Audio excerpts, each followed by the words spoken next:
Family loyalty has its limits. When my mother traumatized my 11-year-old kids by mocking their holiday spirit just to punish me for a financial boundary, I knew we were done. We left that same night and I haven't looked back. Can you imagine your own mother on Christmas Eve, telling your innocent kids Santa would skip their house because you didn't buy your grown brother a luxury car? It sounds unbelievable, right? But it happened to me, and let me tell you, that moment wasn't just a turning point, it was the explosive end to a decade of toxic family manipulation. What I did next completely changed our lives. Okay, so I'm Samuel, 38, a dad to my incredible 11-year-old twins, Leah and Noah. Most of the time, it's just the three of us, a tight unit, especially since their mom, Erin, and I split a few years back. We're amicable, good co-parents.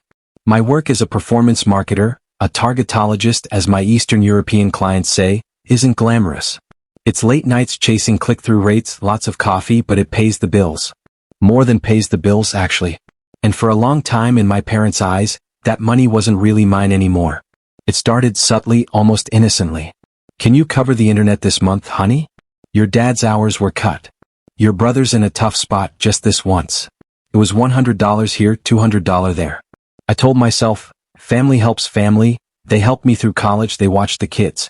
But then it escalated. My brother Ryan blew his transmission, suddenly my problem, $2,500 I put on my card that was never paid back. Then dad's back surgery, another $5,000. When my freelance work took off, I even set up an automatic transfer. $1,200 on the first of every month, straight into their joint account. For 6 years. And in those same 6 years, my parents missed Leah and Noah's 5th grade play because Ryan's kid had a soccer scrimmage. They forgot Leah's birthday gift once, wrapping a free coupon candle and calling it simple and meaningful, while Ryan's kids unwrapped drones. On their mantle, Christmas photos showed Ryan's family in matching pajamas, my parents beaming in the middle. My kids' school photos? Tucked on the side of the fridge under a world's best grandma magnet, almost like a joke. Every single time something stung, I swallowed it. I told myself they were old-fashioned, that my kids didn't need equal gifts to feel loved. I wish I could say I held my boundaries. I didn't. Then came the BMW. Ryan and his wife Melissa had their second baby, and suddenly my parents were crying about how he couldn't keep driving his old sedan. They wanted something safe. And by safe, my mom meant leather seats and a German logo. We found a great deal on a BMW X5, she told me, like I was part of this grand plan. The payment is only $900 a month with a down payment. If you help with the down payment and maybe the first few months. I actually laughed because I thought she was joking. She wasn't. It's not my job to buy Ryan a luxury car, I told her, my voice tight. He has a job. Melissa works. You guys have a car. They can get something used. My mom went quiet, that chilling quiet she uses when she's storing anger for later. I just thought, she said slowly, each word dripping with venom, with how well you're doing, you'd want your nieces to be safe. We're not asking you to buy it. Just help. You know how generous Santa is to people who give. That line about Santa, it hit me like a cold wave. That conversation happened 3 days before Christmas Eve. The same afternoon, on my lunch break, I clicked accept offer on an email that had been sitting in my inbox for a week.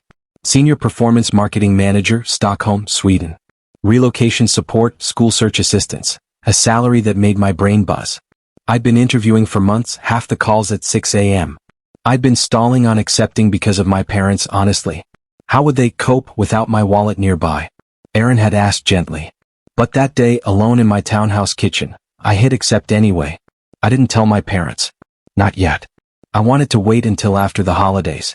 Then my mom decided to make Santa her weapon. Christmas Eve. We were at my parents' beige 2-story house, the one I grew up in. Fake garland taped to the banister, the cracked ceramic Santa on the mantle. Ryan's kids were tearing through presents. The adults were doing that fake laugh whine thing. My kids, Leah and Noah, 11 years old, their cheeks pink from playing, still wrote half-serious letters to Santa. They knew mostly, but they loved the ritual. They still wanted to believe some magic was left in this family. I was in the kitchen refilling the potato dish when my mom's voice, sharp and deliberate, carried through the half-closed dining room door. Girls, come here. I want to talk about Santa. And she shut the door behind my twins. My hand froze on the serving spoon. My mom's voice, loud enough that I could hear every cutting word. Look, Santa's not real. And even if he was, he'd skip your house this year. Leah's voice, small. Why? Because your dad, my mom said, and I could hear that sharp smile in her tone. Doesn't care enough about this family to help when it matters. Your Uncle Ryan needs a real car for his kids. And your dad refused. Santa doesn't visit selfish people. The room went fuzzy around the edges. Someone bumped my shoulder but I didn't move. On the other side of that door I heard Noah trying to be brave. Dad's not selfish, he said. He works all the time. My mom snorted. Please. Your uncle works hard and still struggles. Your dad is doing so well and wouldn't even help buy one car so everyone could ride together. That's not what good sons do. That's not what good fathers do either. There was a silence. I could picture it perfectly. Leah's eyes going glassy, Noah's small hands twisting the hem of his sweater. So no, my mom finished, her voice dripping with cruel satisfaction. There's no Santa. And if there was, he'd be ashamed to land on your roof this year. My hands were shaking so hard I had to put the dish down. My throat felt tight like I'd swallowed a fist. I took a step, ready to tear that door open, but then Leah and Noah walked out. They weren't crying.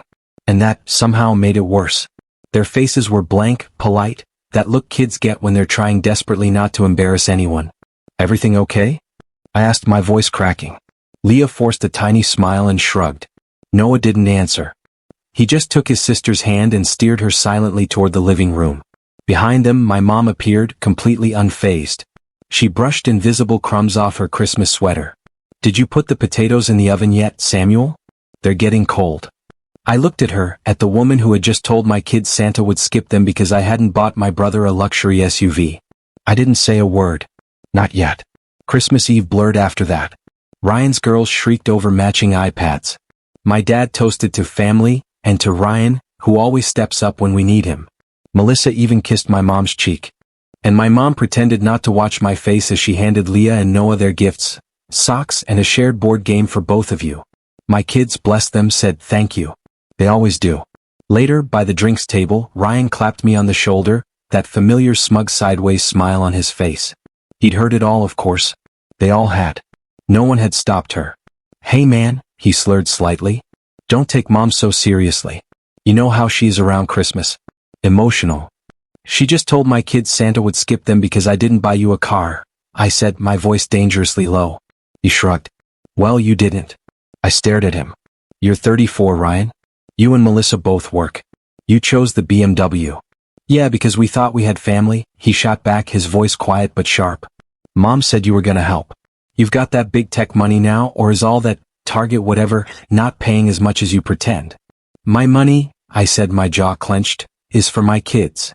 He snorted. Apparently not for Santa. I walked away before I did something I'd truly regret. On the drive home, snowflakes drifted against the windshield. The twins were silent in the back seat. Halfway there, Leah spoke, her voice small. Dad, did we do something wrong for Santa? My grip on the steering wheel tightened.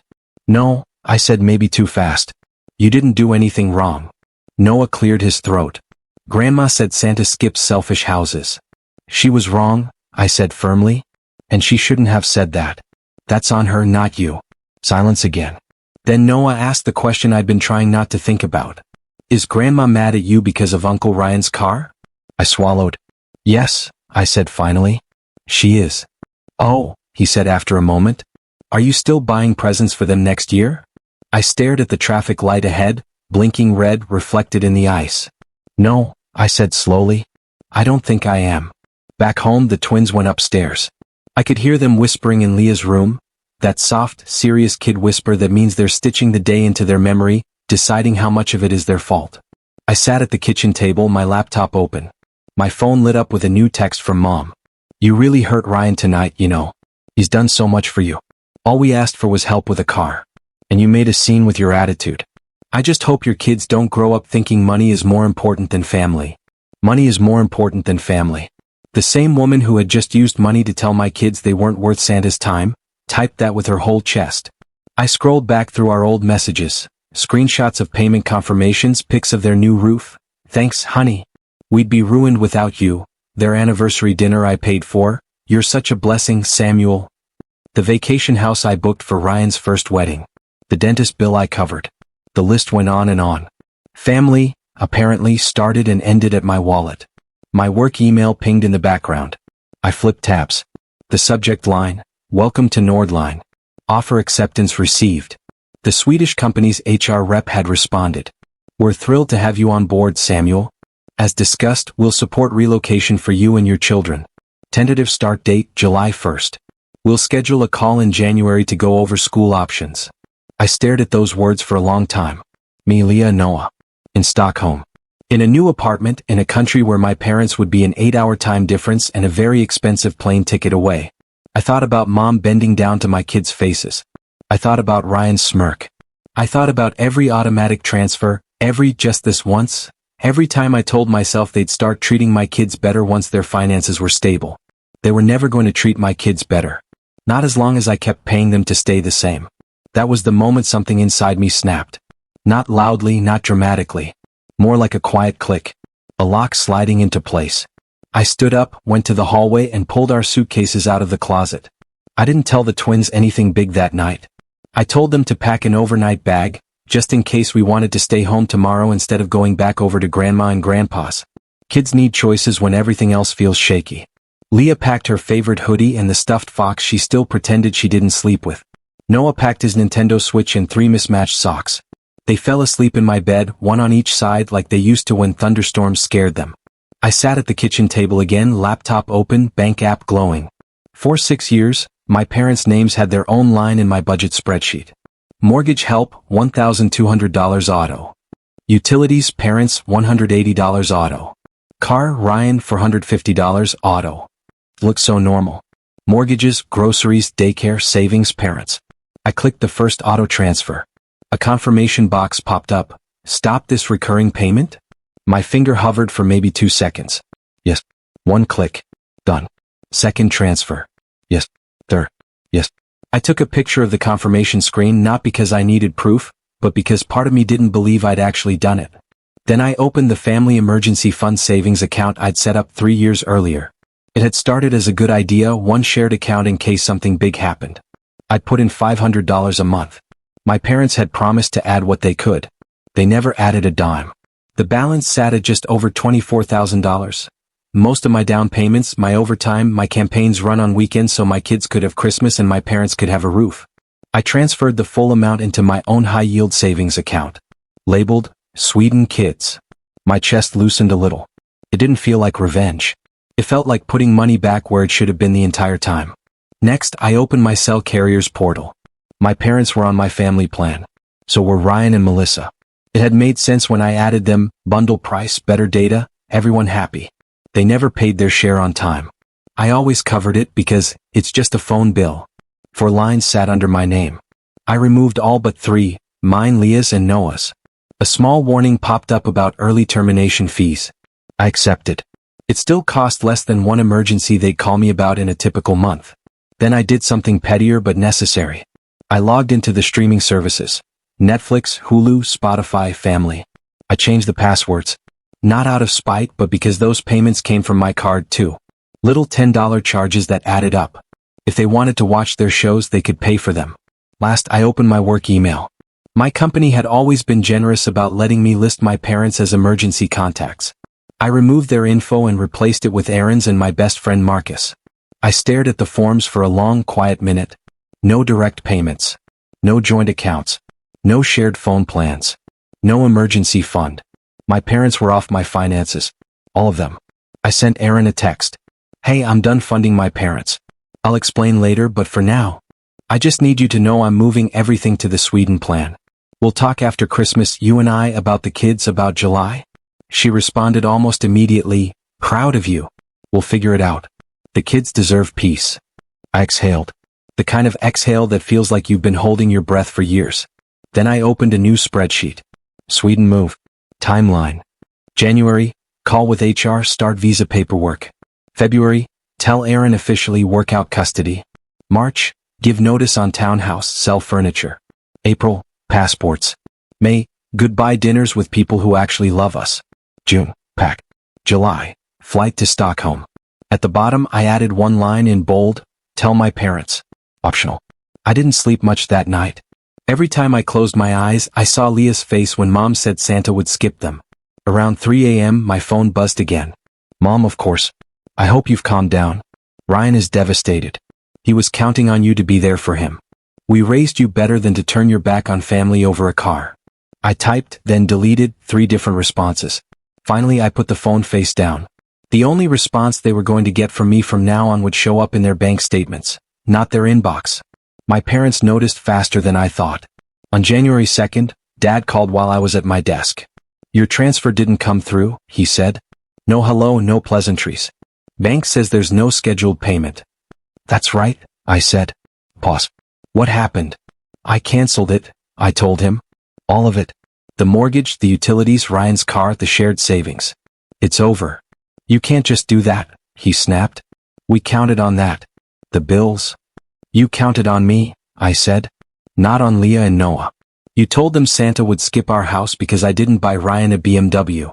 I'm done paying people who humiliate my kids." He muttered something about jokes and holiday stress. "I'm not your backup bank," I said and hung up. The messages started almost immediately from Mom. "You're being dramatic." It was one comment.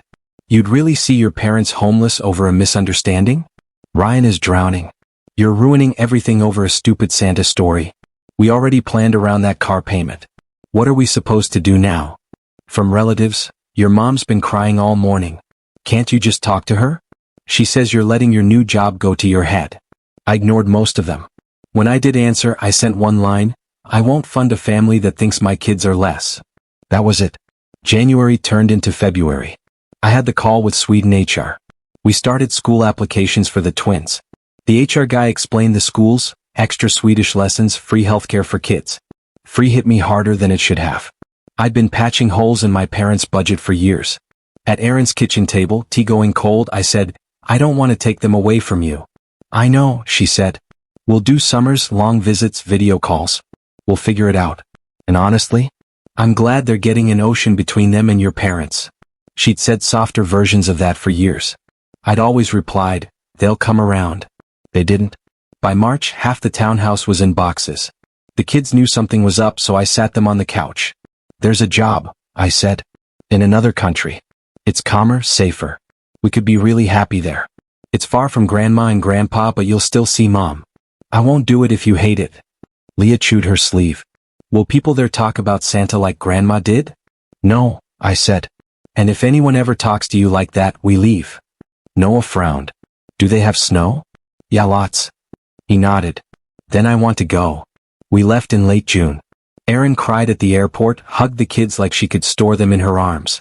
My parents weren't there. Mom had texted the night before that they weren't going to enable this ridiculous decision. I let it sit unread. Stockholm felt like a clean page. Long summer light, bikes everywhere, people leaving work at 5 p.m. without apologizing. The company apartment was small and all IKEA. "Dad, you moved us into the catalog," Noah said, dropping onto the couch. "Could be worse," I told him. We built a new rhythm. School, my office, video calls with Erin, weekend parks and ferries. My parents sent a few long emails. From Mom, "This isn't you. I've never known you to be this cold. Ryan is drowning. The house might be in danger. All of it," she wrote, "could have been avoided if you just bought the car and stopped letting anger control you. From Dad, you'll come back eventually. Don't expect things to be the same. We won't be waiting with open arms after this betrayal." I read them, dropped them in a folder called Evidence, and moved on. 6 months later, in November, my phone buzzed with a US number as I left the office. "Sam," my Aunt Carol said. "Hey, so your mother discovered Google." I exhaled slowly. Of course she did. She was at church telling people you were just doing some online thing and you'd be back soon. Then she typed your name in. She found the company press release, your photo, the line about you leading the team in Stockholm. Carol said she melted down. Said you abandoned them, that money changed you, that you kidnapped the kids. Then she said you were never really family anyway, not like Ryan. There it was, I thought. "Some people think you're awful," Carol added softly. "Some think you're brave. I just know your kids look happier in those photos than they ever did at your parents' house." My eyes stung. "Thanks for telling me." That night Mom emailed. Subject: "We saw what you've done." She wrote that I'd really moved, really taken their grandchildren. All because I couldn't handle a simple conversation about family. "Everyone has seen your big job," she wrote. "When the money dries up, you shouldn't expect them to be there. You walked away. Remember that." For the first time I replied. I reminded her she'd told my 11-year-old Santa would skip our house because I didn't buy Ryan a luxury car. that she'd used my kids to punish me for a boundary. I wrote, I didn't walk away from family. I walked away from people who see my bank account before they see my kids. The kids are happy and safe here. You are off my accounts for good. If you ever want a relationship with Leah and Noah, it starts with an apology to them, not excuses to me. Until then, do not contact us. I hit send. No reply came. Christmas in Sweden arrived fast. Short, gray days, paper stars in every window. We bought a small fake tree and decorated it with paper hearts from school and a wooden dollar horse. On Christmas Eve, I set the table for 3 and out of habit put a 4th plate down. Who's that for? Noah asked. Grandma and Grandpa, Leah whispered. I looked at the empty plate. It's just a reminder, I said, of people who could be here but chose not to be kind. We ate meatballs and mashed potatoes, drank cheap sparkling apple juice and played a board game until we were all laughing. After presents, the twins went to call Aaron. Leah came back a minute later with a folded paper. I made you something, she said. It was a drawing of our building, the 3 of us on a little balcony in winter hats, a crooked sleigh above. Across the top, she'd written, Santa goes where the good dads are. My throat closed up. I love it. Can I put it on the fridge? Yeah, she smiled, so you don't forget. Later, after they fell asleep, I opened my banking app. The parents category was gone. Sweden kids sat there instead. For years, I told myself I was buying my kids a family. I wasn't. Now, the money was buying boots, language lessons, therapy sessions to untangle my mother's words. I checked on the twins one last time, then walked back through the quiet living room. The extra plate still sat on the table, untouched. I didn't feel angry, just sure. My kids would never again wonder if Santa or anyone else was skipping them because I wouldn't buy a grown man a luxury car. They knew now. Santa goes where the good dads are. And this time that was enough. Have you ever had to choose between family loyalty and protecting your own peace, or even your children's well-being? What's the hardest boundary you've ever had to set with family? Let me know in the comments below. I really want to hear your stories.